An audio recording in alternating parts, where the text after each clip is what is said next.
Hey, do your part as an American citizen. Do your part as an American citizen. Study the health care reform proposal, all 1,008 pages if you have to. Yeah. Study it. Make your voice heard. Let your representatives know. We, as in businesses, our families, and our communities, absolutely cannot handle the burden of more spending followed by higher taxes.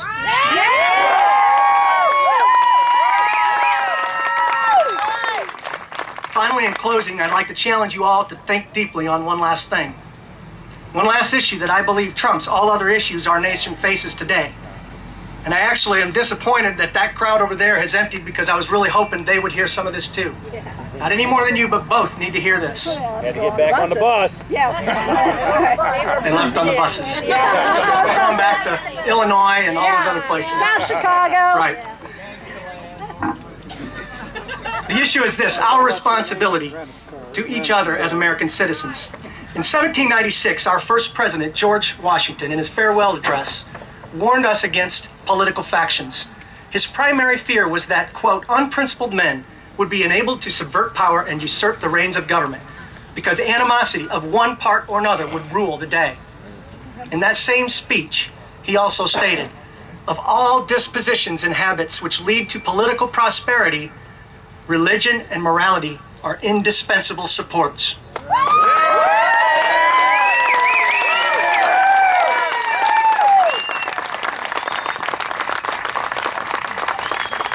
I believe these words are relevant today because, you see, in recent years, as many have followed the media's lead, it seems we have allowed our politics to become one of the most divisive forces in our country.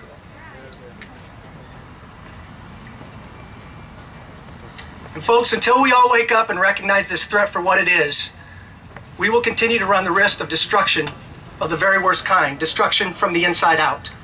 This threat to our society as we know it today is as great as any threat we now face. For even in the event an external foe should choose to come against us, it seems that we somehow determined our enemies within to be even greater than our enemies abroad. Oh my gosh. So today, as strange as it sounds in a political response speech, I feel it imperative that we remind ourselves of the core values this great nation was founded upon. Values that should inspire us to respectfully, honestly, and selflessly listen to one another with genuine intent to find that which best adheres to the principles that this great nation was founded upon.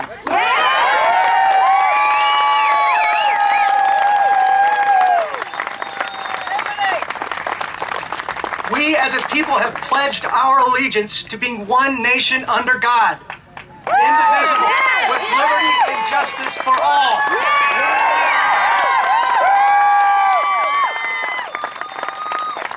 Folks, as a nation committed to being under God and indivisible, our responsibility to one another under God should be clear.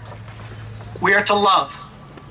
We are to love our families, our communities, and as hard as it is, we are to love those who think differently than we do. Faith must be our foundation. And of course, in light of the president's visit, hope we can believe in is great too. But the greatest of these, ladies and gentlemen, is love. That's right. Love is what has and will continue to make us the greatest nation on the face of the earth. Thank you, and God bless.